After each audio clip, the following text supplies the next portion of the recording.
네, 안녕하세요. 2022년 원주시립중천철학도서관에서 진행하는 2022년 기류의 인문학 5인 5색 5감만족 인문학 5번째 시간을 시작합니다. 저는 상지대학교 파인드 칼리지에서 강의하는 김시천이고요. 자, 오늘은 좀 제목도 내용도 되게 독특한데요. 물건 속의 마음 인문학.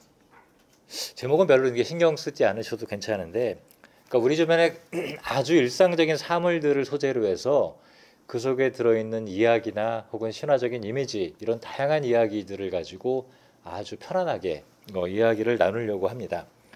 자, 오늘 모신 게스트는 그런 익숙한 물건들 속에서 신화, 예술, 그리고 인간의 생각이라고 하는 것이 어떻게 작동하는지 하는 부분들을 우리와 함께 들여다볼 수 있도록 아마 안내자 역할을 해주실 것 같은데요.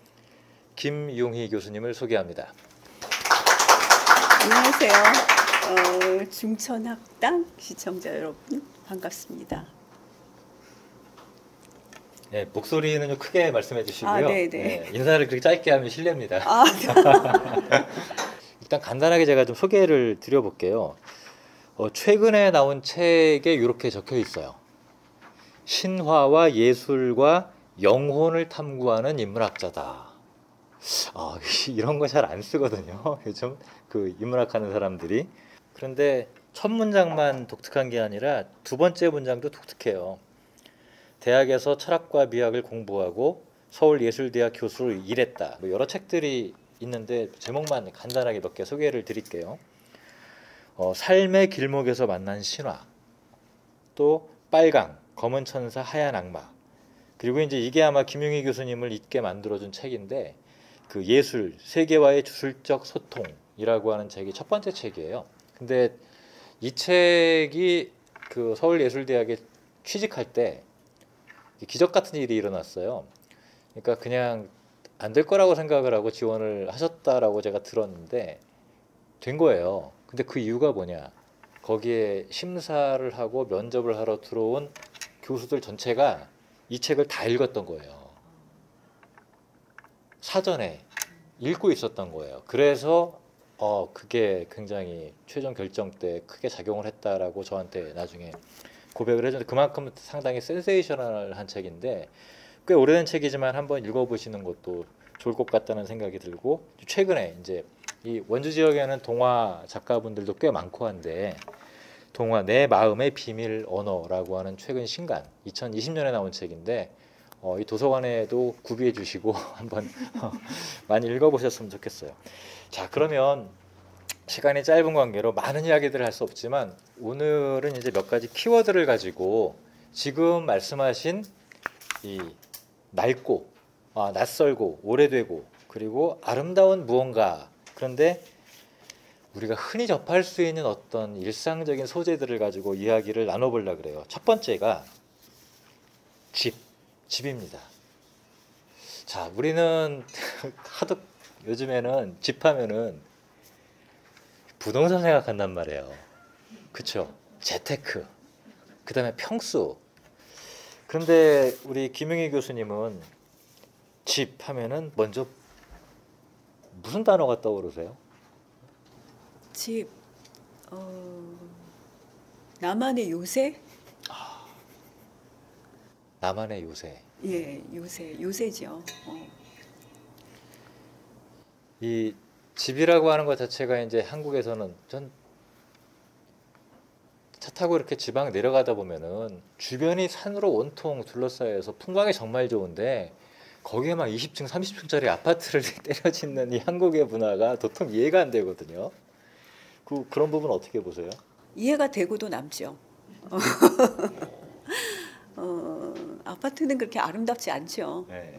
다 아실 거예요. 그렇게 아름다운 공간은 아니에요. 그런데 아파트가 지배적인 주거 공간이 됐어요. 됐는데 저는 이제 오늘 주제도 그렇고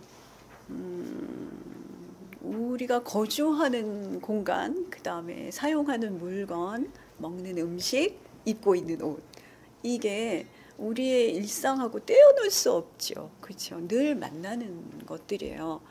근데 오랫동안 이제 우리가 인문학이나 철학이나 이런 것들은 여기 있는 이런 것들이 아니라 어떤 저 너머의 개념들, 추상 명사들 이런 것들로 이루어진 개념의 건축물을 가지고 이야기해왔던 것 같아요. 그런데 저는 이제 어떤 공부의 시작이 미학이었기 때문에 미학은 감각에 대한 학문이에요. 미학이 이제 우리는 아름다울 미자를 거기 사용하기 때문에 아름다움에 대한 학문으로 많이 오해받고 있죠. 그런데 실제 이제 미학을 뜻하는 에스테틱스라는 단어는 감성적인 것들을 다루는 철학을 의미해요.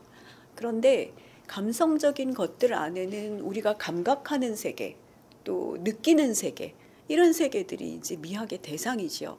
물론 이제 이런 세계를 철학적인 방식으로 논구하기 때문에 각자 만나는 세계를 직접적으로 다루지는 않았던 것 같아요. 초기 미학은 인식론의 일환처럼 다루어졌어요. 우리가 세상을 어떻게 지각하는가, 또 지각한 세계에서 어떻게 의미를 추출해내는가, 또 그 의미를 추출해내는 메커니즘은 어떻게 되어 있는가, 그렇게 해서 만드는 의미는 어떤 가치를 갖는가, 뭐 이런 것들이 초반부의 논구의 대상이었죠. 물론 이제 현대로 와서 사회학적 태도들 잘 아시는 보드리아르 같은 철학자들 있잖아요. 이런 철학자들이 문화적인 부분들에 대해서 이야기를 하면서 미학의 지평이 좀 넓어지기는 했어요. 그런데 이제 말씀드리고 싶은 것은 우리가 일상에서 만나는 사물에 대한 이야기들, 사물의 가치들 이런 것들은 사실은 미학의 대상이에요. 사실은 아주 미학이 많이 얘기를 해야 되는 대상인 것 같아요. 제가 생각하기에는. 그런데 미학의 이제 학자들이 어떻게 했는지는 좀 옆으로 치워놓고 오늘은 그냥 제가 어떻게 생각하는지 이 얘기만 할 건데요. 일상생활에서 사용하는 모든 물건들은 우리의 마음의 표현인 것 같아요. 아침에 나올 때 어떤 옷을 입고 나올까? 마음의 표현이에요. 그날 나는 어떤 자세로 어떤 장소에 갈 것인가? 잠깐이 될 수도 있고 길어질 수도 있고 고민을 하죠. 그렇죠? 고민을 하고 어떤 집에 살 것인가? 고민해요. 그런데 친구네 집이나 다른 사람의 집에 방문하면 그 사람이 보이지 않나요? 그 공간에서. 그렇죠? 그 사람의 냄새가 나고 그 사람의 정신세계를 보는 것 같아요. 저는 다른 집에 방문하면. 선생님은 그러시군요. 근데 TV에서 안 그러잖아요. 참 넓으네요. 평수가 몇 평이에요? 이러잖아요, 사실. 역시 다른 걸 보시는 것 같아요. 그게 이제 우리의 표피성이지요. 표피성. 그리고 그 이상으로 나아갈 수 없는 장애를 우리가 가지고 있는 것 같아요. 몇 평인지는 사실 별로 중요하지 않은 것 같아요. 왜냐하면 저는 이렇게 느껴요. 혹시 무드 인디고라는 영화 보셨나요? 예, 한번 안 보신 분은 한번 보세요. 선생님 보셨나요? 무드 인디고? 못 봤어요. 예, 한번 보세요. 프랑스 영화인데요. 무드 인디고에는 공간을 어떻게 표현했냐 하면 주인공의 심리 상태에 따라서 공간이 줄어들기도 하고 늘어나기도 해요. 그러니까 이제 영화니까 그런 장면을 표현할 수 있었겠죠. 그런데 그 장면을 보면서 실제로도 심리적으로는 그런 느낌을 받는 것 같아요. 그러니까 평수가 똑같은데도 내 심리 상태에 따라서 어떤 공간이 굉장히 갑갑하게 느껴지고 나를 쪼이는 것 같이 느껴질 때도 있고, 또 어떤 경우에는 뭐 10평도 안 되는 뭐 8평, 5평 이런 공간이라 할지라도 이 공간이 엄청나게 넓은 공간으로 느껴질 수도 있어요. 그래서 공간을 경험하는 우리의 방식은 절대로 절대적이지 않은 것 같아요. 아주 상대적이고 그 당시의 심리 상태에 따라서 공간의 사이즈도 다르게 느껴지죠. 그런데 공간의 사이즈뿐만 아니라 공간을 구성하고 있는 어떤 형식들이 있어요. 저는 지난주에 여기 처음 왔는데 여기 왔을 때 굉장히 차분함을 느꼈어요. 너무나 정돈이 잘 돼 있구나. 또 군더더기가 하나도 없네. 그래서 중천 철학 도서관이 지향하는 게 이런 거구나. 군더더기 없음. 군더더기 없음. 그 다음에 장식적인 부분은 하나도 없어요. 여기는 다 어떤 기능에 필요한 요소들만 들어와 있어요.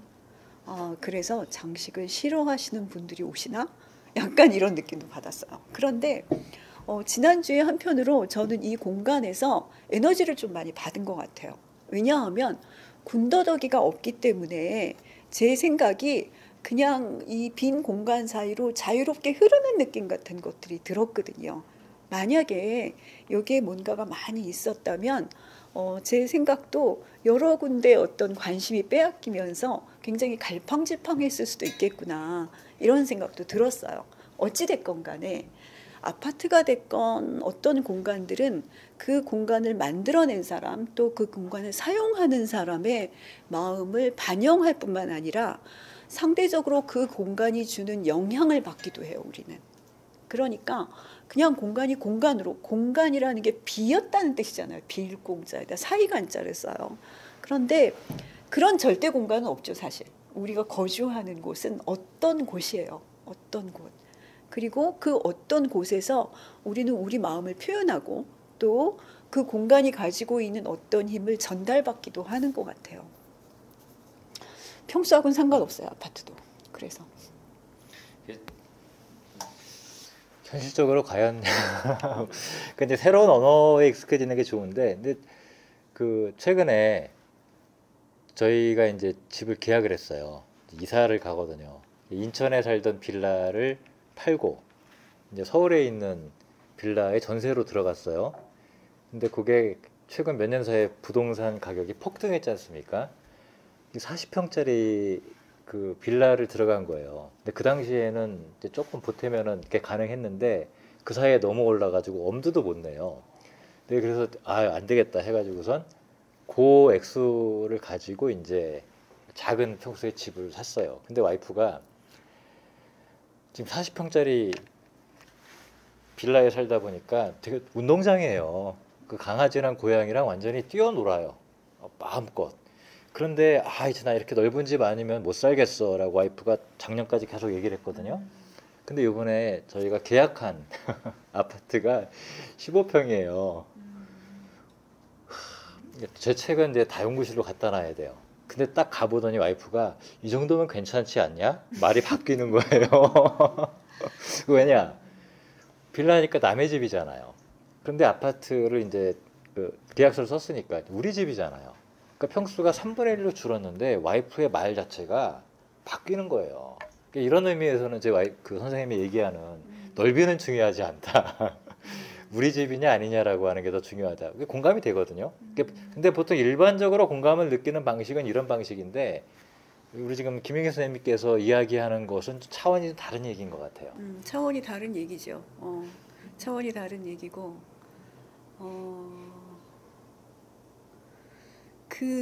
우리는 측정 가능한 세계도 분명히 있어요. 여기 우리 몇 평이냐고 이제 설계도 같은 데 보면 나오겠죠. 그렇죠? 그리고 아예 무시할 수는 없죠. 15평과 40평의 차이를 우리가 모르지는 않으니까. 그런데 그거 더하기 우리가 어떻게 경험하는가 어떻게 느끼는가가 우리 삶에는 굉장히 중요한 몫을 차지하고 있는 것 같아요. 어떻게 느끼는가. 이제 선생님도 그게 우리 집이니까 내가 소유하고 있으니까 15평이면 어떠랴 40평 남의 집보다 낫다 이렇게 우리가 생각하는 거죠. 아까 이제 우리 아파트 얘기를 나눴었잖아요. 근데 아파트는 구조적으로 포개 놓을 수 있는 공간이에요.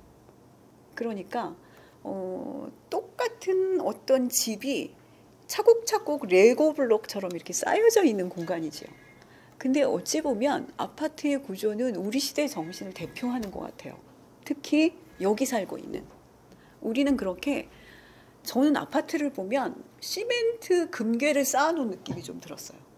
시멘트 금괴요? 예, 왜 드라마 같은데 보면 왜 금괴를 많이 소유하고 있는 부자들이 나오죠. 드라마에 보면. 네. 거기 보면 금괴를 한두 개 가지고 있는 게 아니라 이렇게 포개놨잖아요. 금괴를 차곡차곡 쌓아놨어요. 금고 안에다가. 그렇죠. 금고 안에. 얼마나 뿌듯할까요? 그리고 그게 자기 자신의 가치를 증명하는 증빙 서류 같은 느낌이 들기도 할 것 같아요. 난 이만큼 가치를 가지고 있는 사람이다. 그런데 우리가 살고 있는 아파트도 그렇게 모듈화된 어떤 덩어리가 차곡차곡 쌓여져 있는 공간이에요.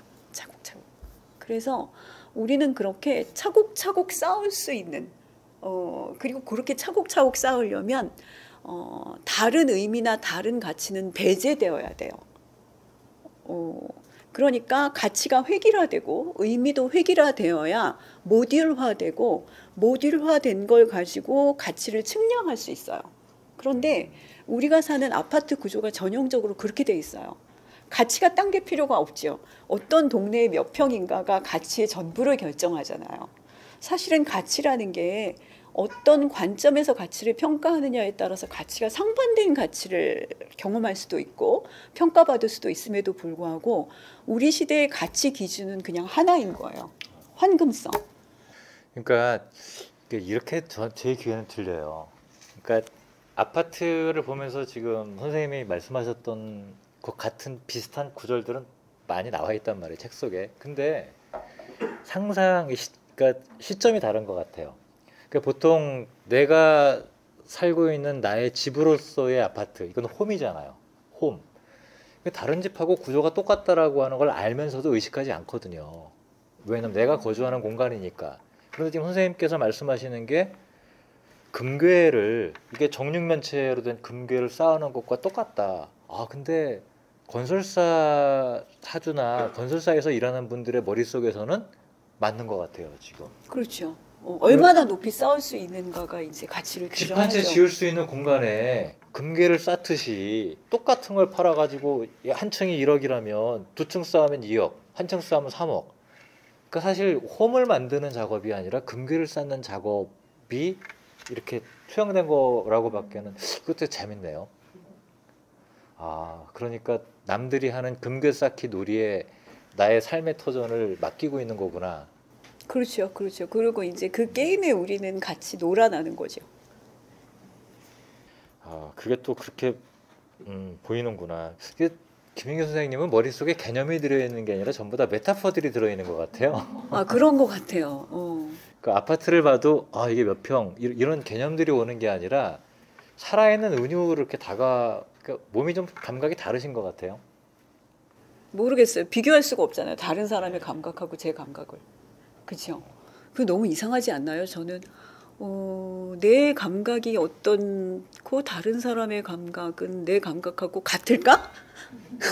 같을까? 다를까? 사실 수수께끼예요. 알 수 없어요. 근데 집과 공간에 관한 이야기를 하시겠다라고 키워드를 던져주면서 거기 함께 준 키워드 가운데 양탄자가 나와요. 근데 양탄자가 도대체 뭐지? 집 안에다 까는, 그냥 바닥에다가 깔고 있는 그런 거에 지나지 않는데, 그게 집 장식물 그런 거 말고 어떤 공간으로서의 의미가 있나요? 있죠. 양탄자를 어디서 만들죠? 양탄자로 유명한 나라. 아라비아 지역. 예, 아라비아 터키예요. 터키를 지배했던 오스만 투르크는 유목민들이었어요. 유목민들. 양탄자를 짜기 시작한 사람들이 유목민들이에요. 왜 유목민들이냐 하면 이동 생활을 해야 되기 때문에 아시다시피 이렇게 늘 집을 가지고 다니잖아요. 이 사람들은 집을 옮겨 다니는 문화인데 그럼에도 불구하고 우리는 바닥에 뭘 깔고 생활을 해야 돼요. 그 다음에 바닥에 뭔가를 깐다라는 거는 외부 공간하고 내부 공간이 다르다라는 걸 상징적으로 암시하는 행위이기도 해요. 그래서 양탄자 짜는 문화가 그 동네에서 왔어요. 양탄자. 우리는 양탄자를 안 깔죠. 마루를 깔죠, 그냥. 그렇죠? 이거는 어떤 포터블한 도구예요. 둘둘둘 말아가지고 가지고 돌아다닐 수도 있고. 그 다음에 이제 그 유목민들이 만든 제국의 종교가 이슬람교였잖아요. 그런데 이슬람교는 하루에 한 5번쯤 기도를 한다 그래요. 그런데 기도를 한다라는 거는 신과 만나는 행위예요. 신과 만나기 위해선 특별한 공간이 필요하죠. 특별한 공간이 필요한데 정착민들은 마을 한가운데 교회를 지어요. 그러면 거기 가가지고 이제 신과 만나면 되죠. 거기 특별한 공간이니까. 그런데 이제 유목하는 사람들은 그렇게 성전이라는 게 어떤 도시 공간 안에 있는 게 아니라 늘 돌아다니면서 동반하는 신이었어요. 그러면 신과 만나는 장소를 구비하는 거예요. 양탄자를 둘둘둘 말고 돌아다니면서 여기에 깔면 이 공간이 특별한 공간이 되는 거죠. 그래서 양탄자라는 게 그냥 우리는 뭐 아름답고 푹신푹신하고 요즘은 층간소음 방지용으로 양탄자를 많이 깔죠. 이런 용도라고 우리는 그냥 실용적인 용도만 생각하는데 출발 당시에서는 실용성도 있지만 어떤 세상을 경험하는 다른 방식 또는 의미를 두는 방식 이런 행위하고 연관된 것들이었어요. 그래서 양탄자를 그냥 이렇게 짠 게 아니에요. 왜 페르시안 양탄자를 보면 무늬가 있죠. 그렇죠? 그 무늬는 뭐냐 하면 아, 이 세상은 이렇게 생겼어 하는 세상을 거기다가 그려놓은 거예요. 그래서 말하자면 이제 우리 아시아에는 만다라라는 개념이 있잖아요. 불교에서 많이 쓰는 만다라라는 단어가 세계상이라는 뜻이에요. 세계의 그림이죠. 세계의 그림. 그래서 양탄자는 전형적으로 만다라예요. 아, 그 시대를 살았던 사람들이 세상을 이런 모습으로 바라보는구나. 경계선이 있고 그 안에는 꽃이 피고 그 다음에 꽃이 중앙에 있으면 그 꽃이 어떻게 번져나가고 그래서 양탄자라는 건 하나의 교회나 템플이나 뭐 사원 이런 개념을 돌아다니는 사원의 개념을 가지고 있었어요. 그런데 양탄자를 깐 공간은 의미 있는 공간이 되는 거죠. 의미 있는 공간이 돼요. 그 얘기는 왜 나왔냐 하면 알라딘이라는 이야기 아시죠? 거기 보면 양탄자를 타고 날르잖아요. 너무 이상한 은유예요. 어떻게 양탄자를 타고 날를까? 나르는 양탄자의 개념은 어디서 나왔을까? 이거는 마치 우리 비행기를 타는 거하고 비슷한 개념인데 내가 정착되어 있는 어떤 공간을 이 공간이 나를 띄워주는 공간이 되는 은유 같아요. 그러니까 선생님 집은 선생님을 띄우나요? 아니요.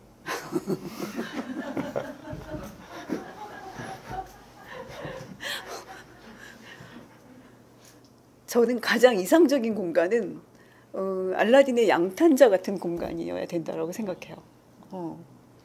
내가 뜨는 가벼워지는 자유를 얻는. 그 공간에 대한 느낌이 다른 것 같아요. 집사람이 느끼는 공간에 대한 감각도 다르고 저는 제가 생각하는 제 집 같은 공간은 사방이 책장으로 둘러싸여 있는 공간밖에 없어요. 그러니까 뭐 벽이니 뭐니 장식이니 뭐니 다 필요 없고 제 주변에 책으로 다 둘러싸여서 그 안에 앉아 있을 때가 내가 있어야 할 곳에 있는 것 같다는 느낌이 들거든요. 그러면은 간단한 걸로 넘어가 보죠. 이것도 간단할 것 같진 않지만은 옷. 자, 근데 옷 하면은 사실 우리가 매일 입는 거잖아요. 근데 당연히 그 속에 근데 제가 공부한 거에서는 그런 생각이 들어요. 옷은 현대인들에게는 자기의 어떤 취향 혹은 자기의 어떤 개성 이런 것들을 표현하는 수단이다라고 보통은 이야기를 하는데 전통 세계로 가면 옷은 개인적인 것을 표현하는 것이 아니라 사회적인 것, 특히 신분 이런 것들을 표현하는 거였잖아요. 그런데 선생님은 페르소나라고 하는 거를 같이 이야기하고 싶어 한단 말이에요. 일단 이 페르소나가 되게 어려운 말이잖아요. 네, 요즘은 많이 쓰시는 것 같아요. 외적 인격이죠. 사회적 인격이에요. 사회적 인격. 그러니까 이제 우리한테는 여러 개의 자아가 있는 것 같아요.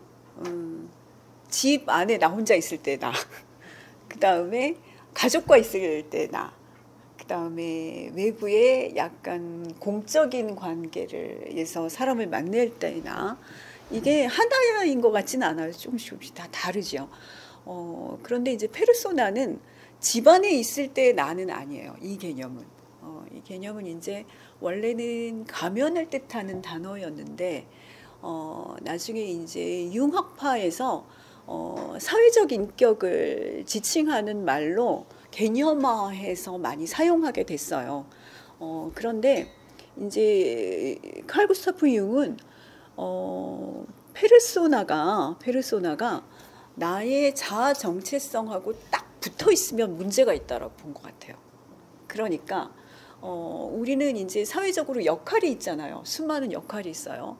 어디 가서 뭐 일을 하고 또 어떤 직위를 가지고 있고 직업이 있고, 그런데 그 역할을 통한 내가 있고 어떤 역할의 주인으로서의 내가 있고 역할과 관계없는 나도 있죠.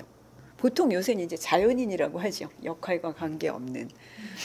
그런데 우리가 이제 인생을 살아가다 보면 인생의 전반부에는 어떤 역할을 찾아다니는 것 같아요. 난 사회에서 어떤 역할을 하면서 살아야 될까? 또 그게 이제 우리 밥벌이하고도 관계돼 있죠. 이런 역할을 찾아서 역할과 동일시하고 그 역할을 통해서 내 업적을 만들어내고 내 성과를 만들어내고 내 자존심도 키워가요. 그 과정을 거쳐서. 그런데 그게 다가 아니라는 거죠, 인생이. 그게 다가 아니고 그런 과정 너머에 그냥 자연인으로서의 나, 그냥 자연인으로서의 나. 사실 자연인으로서의 나로 돌아가야 우리가 영혼하고 좀 가까워질 수 있는 것 같아요. 내 영혼을 좀 경험할 수 있게 되는 것 같아요. 그래서 융은 이렇게 얘기했어요. 인생의 후반부가 되면 역할과의 동일시, 페르소나와의 동일시에서 좀 뒤로 물러서서 역할과 동일시 되지 않는 나의 어떤 차원을 찾아나가는 작업이 필요하다라고 본 것 같아요.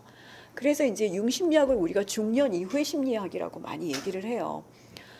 그리고 역할과의 동일시가 지속될 수 없는 여러 가지 사건이 중년 이후가 되면 생긴다라고 하죠.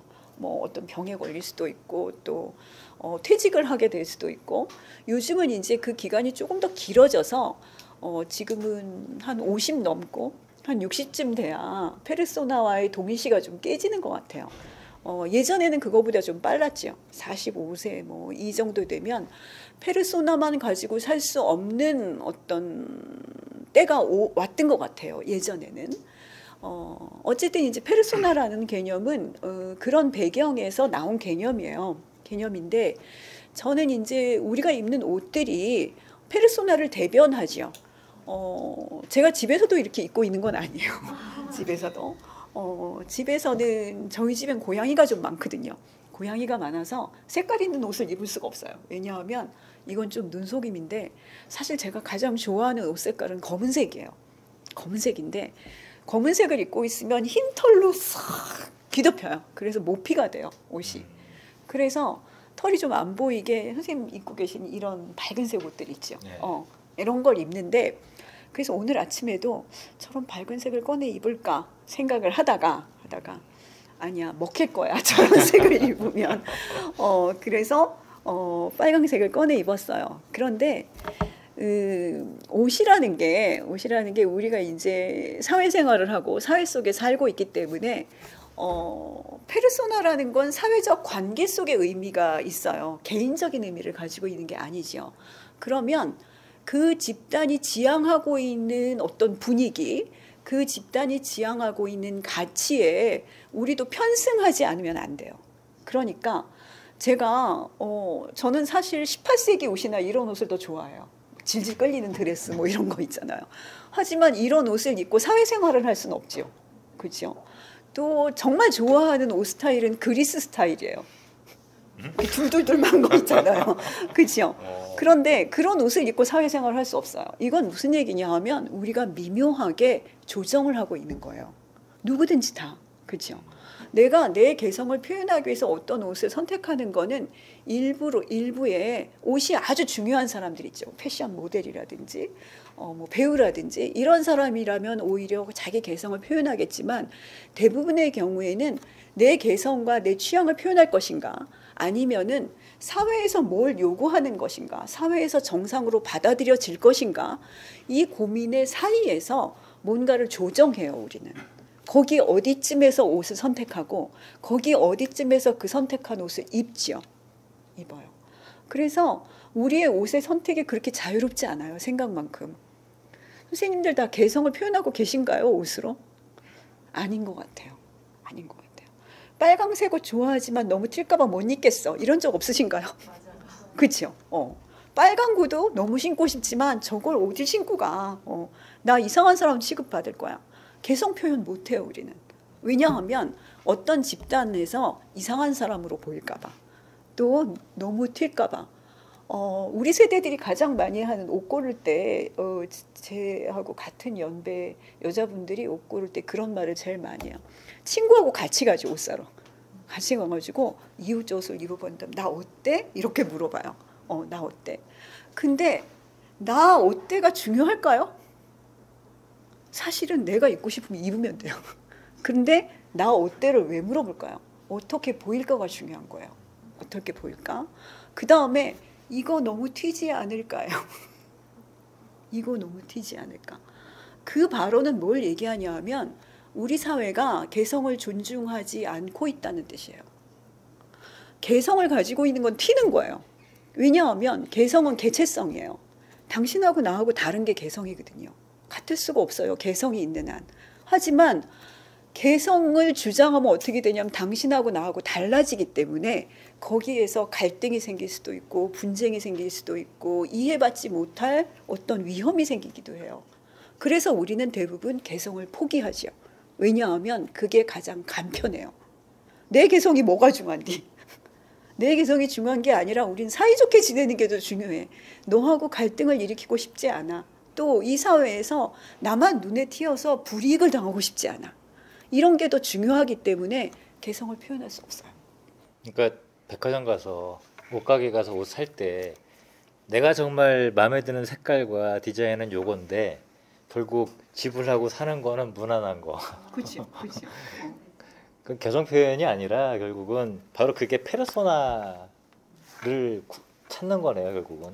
그렇죠. 그리고 페르소나가 너무 큰 부분을 차지하고 있는 거예요. 자기 자신의 삶에. 그 페르소나가 없이 살 수는 없어요. 페르소나가 가면이라는 뜻이기 때문에 우리가 밖에 나갈 때는 어느 정도 가면을 쓰고 나가는 거예요. 가면을 쓰고 나가야 안전해요. 또 아무 가면도 안 쓰고 맨 얼굴로 나가면 공격받을 수도 있고 취약해질 수도 있어요. 그래서 사회생활이라는 건 어느 정도 가면을 필요로 하는 생활이면 틀림이 없어요. 그러나 그 가면과의 동일시가 너무 강력해지면 개인의 삶에 문제가 생기기 쉬워요. 그리스 신화에는 마법의 옷에 대한 얘기들이 굉장히 많이 등장해요. 그리스 신화에만 등장하는 게 아니라 동화에도 많이 등장하죠. 그런데 저주받은 옷이 있어요. 저주받은 옷은 그 옷을 입으면 다른 존재가 되는데 뭐 예를 들어 동물로 퇴행한다던가 뭐 이런 옷일 수도 있고, 또 대표적으로 저주받은 옷은 옷이 안 떨어지는 옷이에요. 몸에서. 너무너무 무서워요. 옷이 입었는데 몸에서 피부에서 안 떨어지면 옷을 벗으려면 피부를 뜯어내야 돼요. 실제로 헤라클레스 신화의 굉장히 중요한 모티브예요. 안 떨어지는 옷이라는 상징은. 헤라클레스가 나중에 그 떨어지지 않는 옷 때문에 죽었어요. 그 옷은 헤라클레스 부인이 네소스라는 그 반인반수가 있었어요. 그러니까 켄타우로스족이에요. 켄타우로스족한테 약간 선물로 받은 거예요. 너가 남편이 네 말을 안 듣고 바람을 피면 이 옷을 입혀. 그럼 너한테 돌아올 거야. 이러면서 줬어요. 그런데 사실은 음모였어요. 어떤 음모였냐면 켄타우로스족이 헤라클레스가 돌아다니면서 헤라클레스한테 좀 고질병이 있었어요. 주정뱅이였어요. 헤라클레스가. 그러니까 힘이 굉장히 센 영웅이죠. 헤라클레스는 왜 사자 머리를 머리에다가 쓰고 뭐 이렇게 앞발을 이렇게 어깨에다 두르고 이런 모습으로 많이 등장하잖아요. 그런데 사자를 맨손으로 죽였기 때문에 이제 사자 가죽을 쓴 인물이에요. 그런데 이런 표식은 그 사람이 사자 같은 인물이었다는 뜻이에요. 사자의 페르소나를 가지고 있었다는 뜻이죠. 사자 가죽을 뒤집어 썼으니까. 그런데 자기 힘에 취해서 어느 날 자기 식구들을 다 죽여요. 자기 식구들을 왜 죽이냐면 술에 취해서. 그래서 깨보니까 자기가 술에 취해가지고 부인도 죽이고 애도 죽이고 다 죽인 거예요. 그래서 이 죄를 어떻게 씻을까? 이러다가 이제 신전에 가서 기도를 하죠. 그랬더니 헤라 여신이 너 이러이러한 과제 10개 또 12개이기도 해요. 뭐 어떤 버전에서는 10개라고 하기도 하고 어떤 버전에서는 12개라고 하기도 하는데 그 과제를 네가 다 하면 네 죄를 다 씻을 수 있을 거야. 그런데 그 과제를 하던 과정에 친구 켄타우로스네 집에 놀러 갔다가 술을 내오라고 한번 한 적이 있었어요. 근데 켄타우로스족은 술을 공동재산으로 관리했대요. 그래서 한 사람이 내줄 수가 없는 거예요. 그런데 야, 내가 네 친구인데 술도 못 마시냐? 이래가지고 자기 멋대로 그 금기를 깨고 켄타우로스족이 보관해는 술을 먹게 돼요. 헤라클레스가. 그래서 켄타우로스 전체가 네가 감히 누군데 우리 이 술을 네 맘대로 꺼내 먹냐? 그래가지고 결투가 붙었어요. 이때 헤라클레스가 힘이 너무 셌기 때문에 거기 있는 친구 켄타우로스족을 다 죽여버려요. 그러니까 켄타우로스족의 원수가 된 거예요. 헤라클레스는. 그런데 이 켄타우로스족을 죽이게 된 도구가 뭐냐 하면 히드라의 독이 묻은 그 활이었어요. 활촉. 독이 묻었기 때문에 그게 묻으면 다 죽거든요. 그래서 앙심을 품은 켄타우로스족이 헤라클레스한테 복수를 하려고 헤라클레스의 부인을 꼬드겨서 그 독 묻은 옷을 준 거예요. 근데 결과적으로는 그 독에 희생되고 말아요. 이유는 뭐냐 하면 안 벗겨져서예요. 너무 이상한 얘기죠. 안 벗겨져서 옷을 벗으려고 하니까 피부 가죽이 다 뜯겨서 나가는 거예요. 그래서 내가 죽을 때가 됐구나. 그래서 제단을 쌓아라. 그래서 장작개불을 쫙 쌓아놓고 스스로 올라가요. 그래서 산채로 불을 질러서 거기서 불타서 죽죠. 이게 헤라클레스의 최후예요.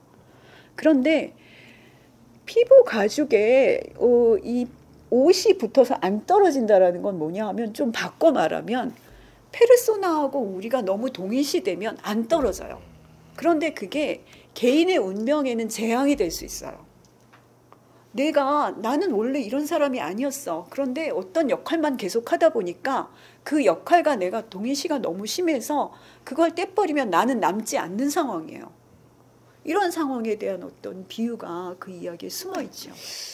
그 은퇴하신 그 직장 생활 오랫동안 하시다가 은퇴한 분들, 특히 고위직에 계셨던 분들 앞에서 이런 강의를 해야 될 것 같아요. 그렇잖아요. 은퇴한다라고 하는 건 자연인으로 돌아가는 건데 그것은 자신의 페르소나와 거리를 두고 자연인으로서의 나와 마주하는 새로운 삶을 살아가라는 의미인데 많은 분들이 사회에 그러니까 은퇴한 다음에 인간관계에 어려움을 느끼는 이유 중에 하나가 그 페르소나를 이렇게 띄워버리질 못하니까 이게 이런 되게 재밌죠.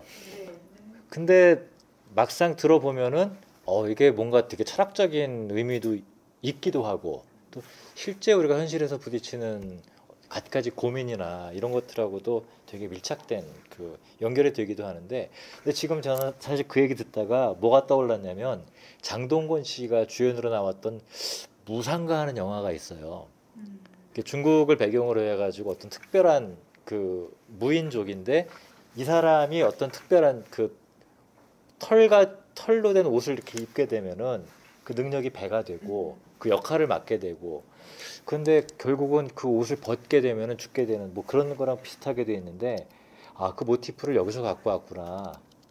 그렇죠. 이제 뭐 이 이야기만 있는 게 아니라 다른 종류의 이야기도 꽤 많이 널려 있어요. 지금 말씀드린 헤라클레스 이야기는 그 수많은 이야기 중에 일부일 뿐이에요. 네, 제가 오늘 가장 우려했던 게 바로 이겁니다. 시간을 정시에 끝내지 못할 것 같다라고 하는 우려를 하고 왔는데 여기서 끊지 않으면 쉬는 시간을 가질 수 없을 것 같아서 딱 10분 쉬었다가 다시 2부에 다시 돌아와서 시작을 하도록 하겠습니다. 네, 수고하셨습니다.